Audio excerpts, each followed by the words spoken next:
Le général Clotaire Oligui Nguema a été élu président du Gabon avec 90,35% des voix, 19 mois après son coup d'État d'août 2023 selon les résultats provisoires annoncés dimanche au ministère de l'Intérieur. Nous devons désormais tourner la page de l'élection présidentielle.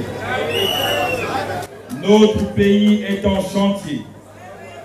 Je vous invite à reprendre vos activités professionnelles dans cette 5e République que nous appelons de tous nos vœux.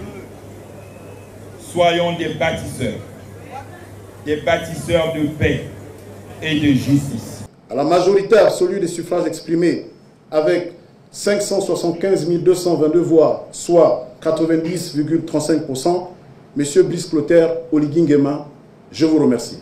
C'est sur ces mots qu'il appelle ainsi chacun de ses électeurs à attendre la proclamation des résultats définitifs par la Cour constitutionnelle pour célébrer sa victoire. Le ministre de l'Intérieur, Ayman Imogolt, venait d'annoncer que ce militaire de carrière qui a déposé son uniforme pour participer à l'élection avait rassemblé plus de 575 200 voix, soit 90,35% des suffrages. Son principal adversaire, Alain Claude Bilibizé, ex-premier ministre d'Ali Bongo, n'a obtenu que 3,02%.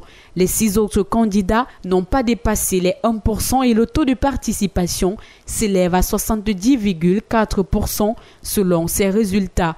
Avant même la fin du dépouillement, dans la nuit de samedi à dimanche, les médias officiels gabonais avaient annoncé M. Oligui largement en tête. Et même pendant le décompte, le nouveau président était déjà en tête. Ces chiffres provisoires ont été accueillis par des acclamations de joie de plusieurs centaines de partisans réunis à son QG. De grandes affiches électorales à l'effigie de celui qui se présente comme le candidat du peuple étaient omniprésentes dans l'espace public pendant la brève campagne de 13 jours largement dominée par le général poutiste. Ses opposants, à commencer par Alain Claude Bilibizé, l'accusent au vu de ses fonctions passées auprès des Bongo d'incarner la continuité du système et de vouloir confisquer le pouvoir qu'il avait promis de rendre aux civils. Chose inédite, les médias privés et étrangers ont été autorisés à filmer le dépouillement.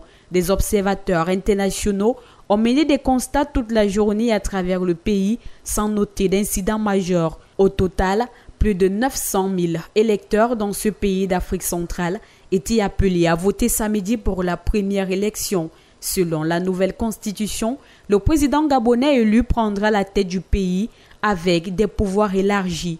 Le poste de premier ministre a été supprimé à la faveur de la création d'un poste de vice-président. Tout est clair.